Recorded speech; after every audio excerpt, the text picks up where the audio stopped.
I don't have cider, so it's not like, Oprah coming out and telling you to check underneath your seats and it's like, you get a cider, you get a cider. So there's no cider for you guys. But my name is Paul Thomas, and I started Julian Hard Cider almost, I'd say, 12 years ago. Before I did that, I had a surfing magazine and then a rock and roll magazine, which was the largest free rock publication in the country, and we gave the first covers to bands like Blink-182 and Korn and Limp Bizkit and Linkin Park, if you happen to know those. And then we produced about 1,000 concerts and events. And so I've kind of always gone after the jobs that are, and created jobs that I really like doing, that I have an interest in. But the first thing is I just want to ask if anybody here has ever had a STD before. Anybody had an STD? A couple of you?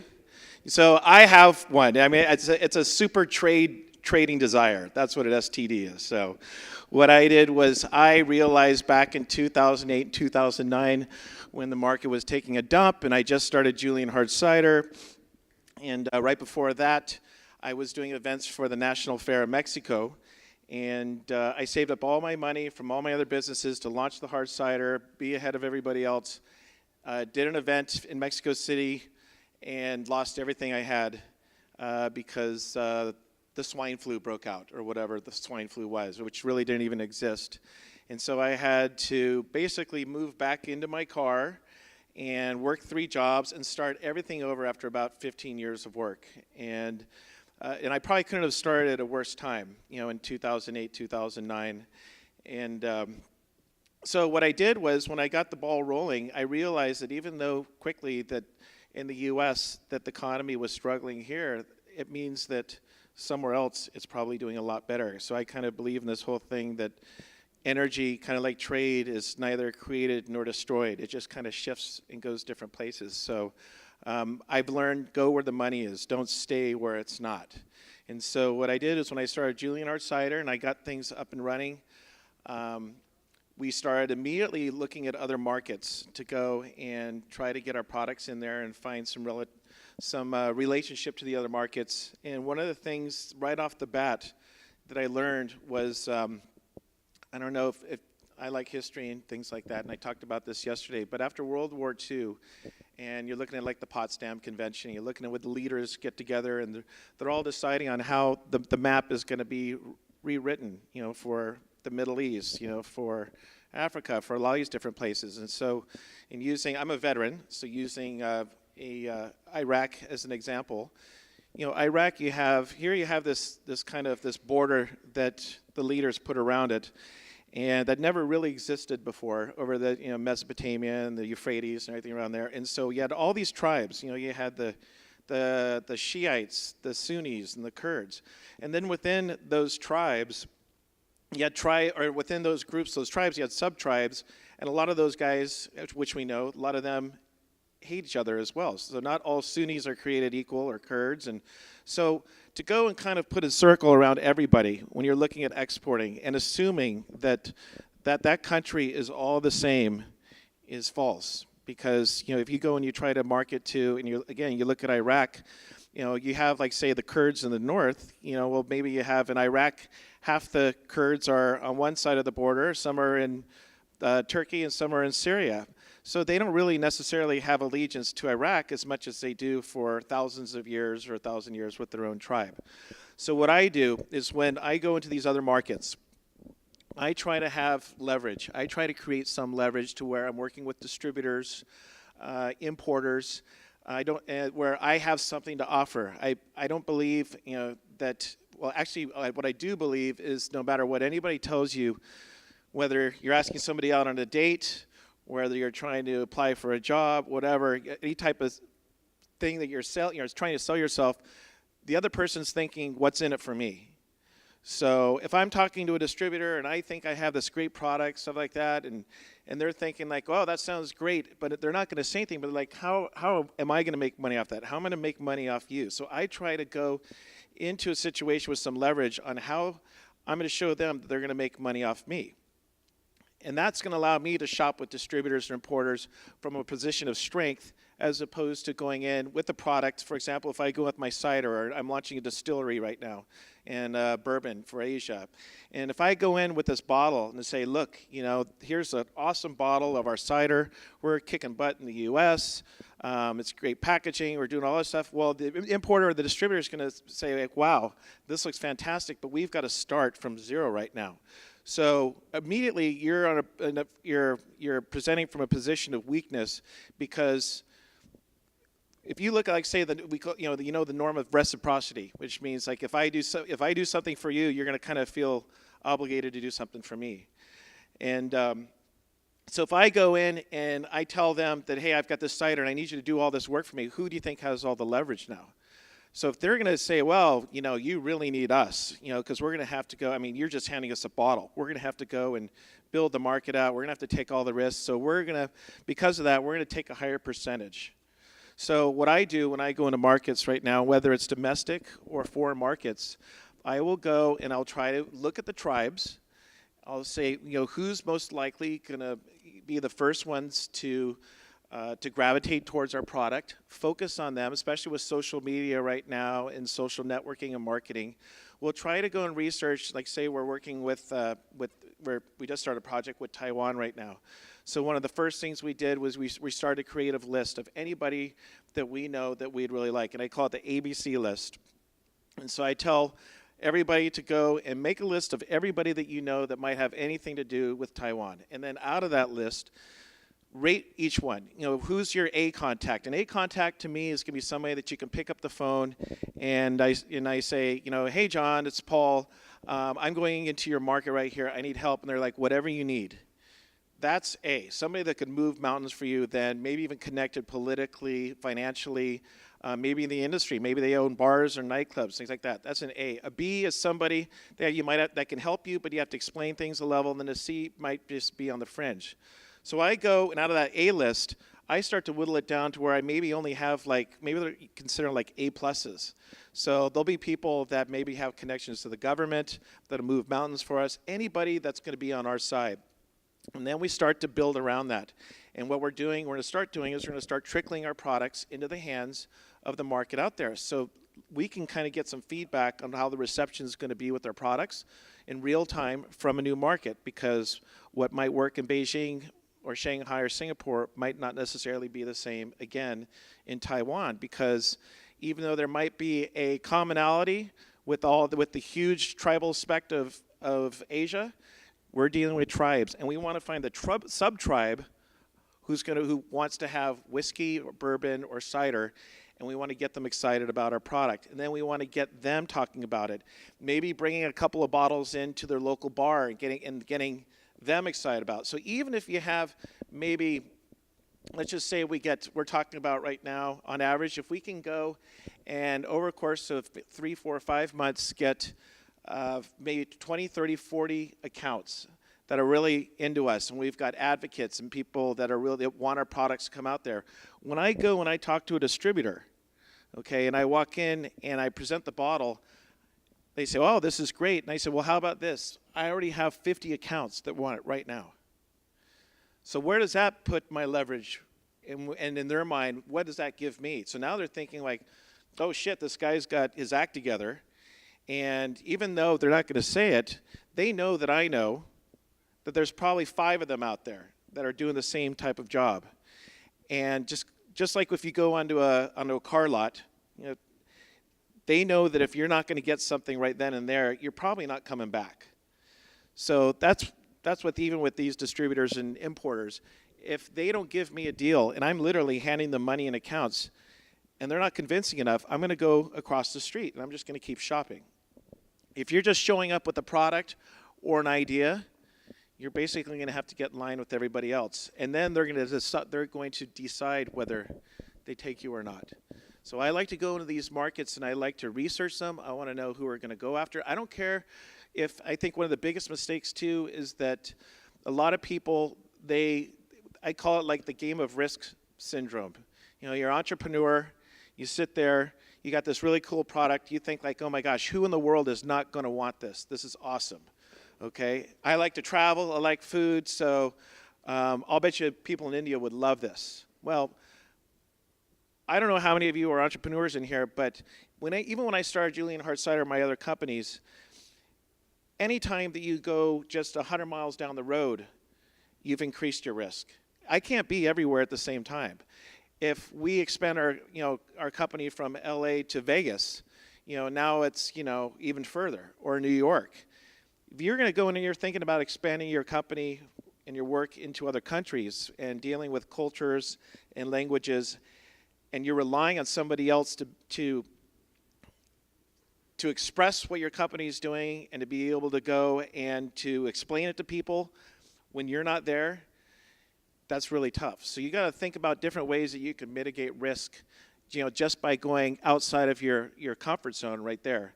So what I do is I try to go and I try to check off all these different things off the box before I go and I start to even think about going overseas. So first, is there anybody, by raise of hands here, no more STD questions, who in here is currently exporting? Okay, how many people in here want to export or get into exporting for their companies? Okay, so there's a handful of you guys.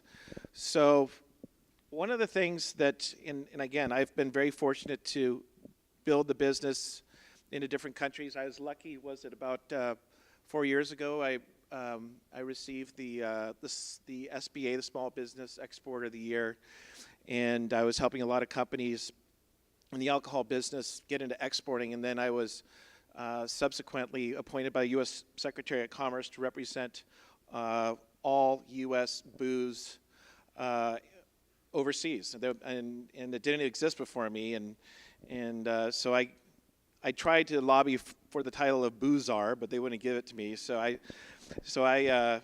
But I'm actually, which is interesting too. So I'm actually the 1/2 of 1% that was retained from the last administration to the new administration. So I must be doing something right. So, but one of the things that I've learned by going around and listening to people and talking to people in the different markets is just basically not doing something where they step on their foot and they implode their business. Again, I can't express enough the importance of going and, again, mitigating risk by doing research and understanding your market and who you're going to go out to. So when I go to Brazil, and I know that they speak Portuguese down there, they have a different, and the difference between like Rio de Janeiro, where you have the cariocas, if you're familiar with that, they have more of a laid-back attitude. And then you have in Sao Paulo the Paulistas, and they're very kind of New York. So it's kind of almost like New York in LA a little bit. And so just even within Brazil in the marketplace, a lot of the things that we started to do research with and look at the different sub-tribes, they were not common just even between the two major cities. So you look at like cities in the United States where New Orleans is vastly different than Seattle and Chicago is different than Vegas. You just can't treat every market the same. But try to, when you go overseas and you're talking to, say for example, you're talking to the Chinese, you're not going to explain things to them the same you would talk to somebody in Japan or in Great Britain or in France. So to do your due diligence and to make sure that you're on the same page with everybody is important. Also, make sure if you have any intellectual properties or you have any handheld properties that you get as much you can trademarked, even in the international market, because it's not just China who is notorious for going and counterfeiting just about anything that's out there. Because look, they make all of our stuff. Whatever we make, they can make 1,000 times, 1,000,000 times over. But when you go to Latin America, the same thing. When you go to Africa and some of the other emerging markets, same thing. So be really, really careful that you go and you protect yourself. Or my distributor, Stone Brewing Company, they're fantastic. They've built a really good brand over the last 20 years, and then they started to find their products over in Australia. Well, they don't ship to Australia, and so obviously it's being counterfeited and it's being knocked off. And one of the things with Stone is that they won't ship to overseas to a lot of these places because you need to keep their product refrigerated. So what happens, and there's literally like the born on dates like you see on some of the other cans.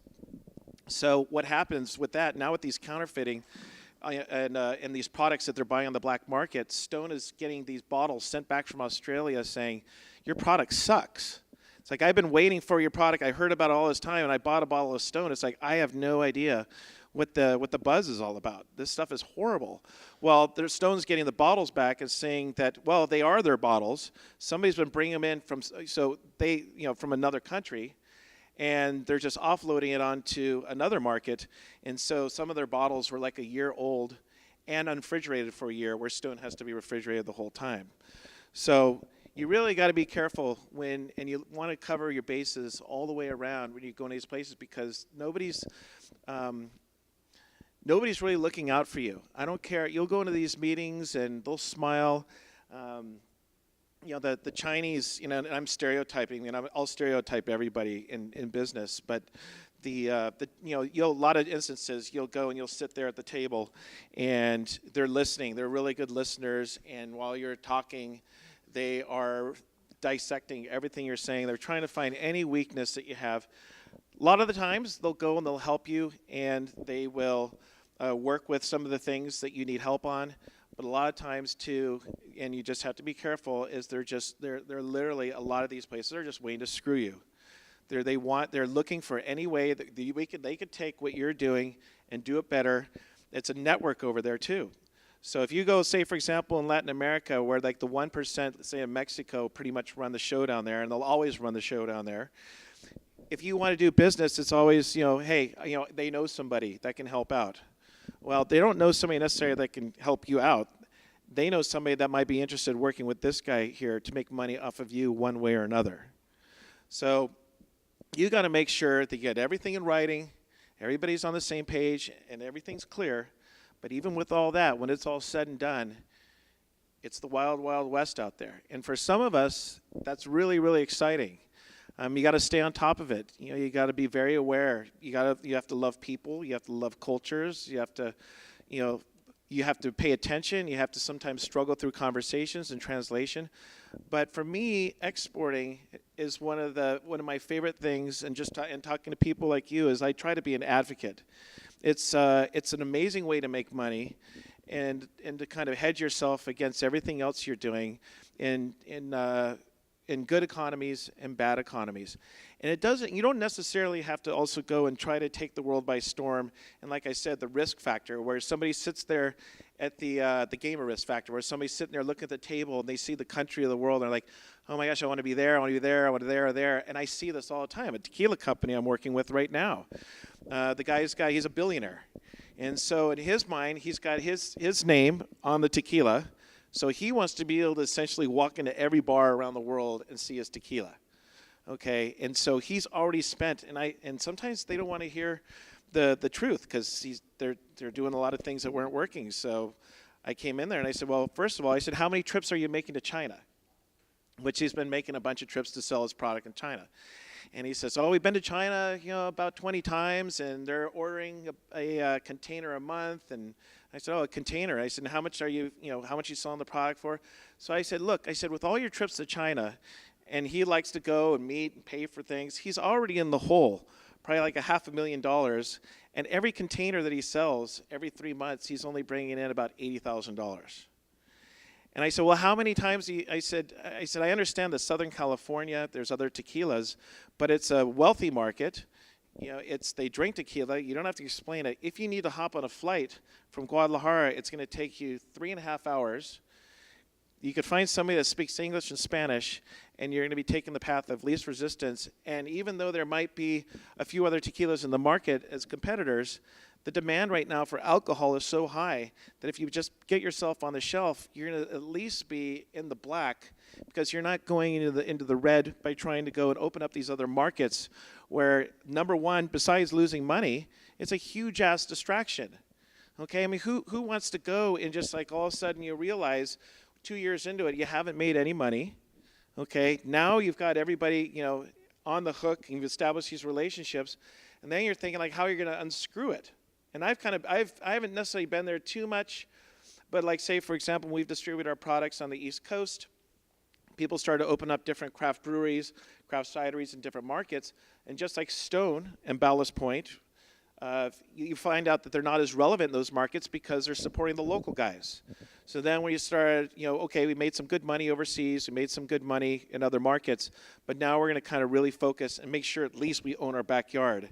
Because it's just, you want to be careful, just kind of like a war strategy. If you go and you're attacking other countries, you don't want to leave your home base exposed for the other guy to walk right in and just steal out from underneath you. And that's what a lot of these people do. They go into these other countries and they forget where their bread and butter is and what's really making them the money. So really quick, how many? That's about it? Okay. I will be here for a little bit. If anybody have any questions, I'm always good about answering emails. And so if you're interested, I will give you my email address right now. I love to help anybody with exporting. I have a ton of experience doing it, and I'd love to get more of you in it. So my email is pthomas, P-T-H-O-M-A-S, at Julian, Julian, hard, H-A-R-D, cider, C-I-D-E-R.biz.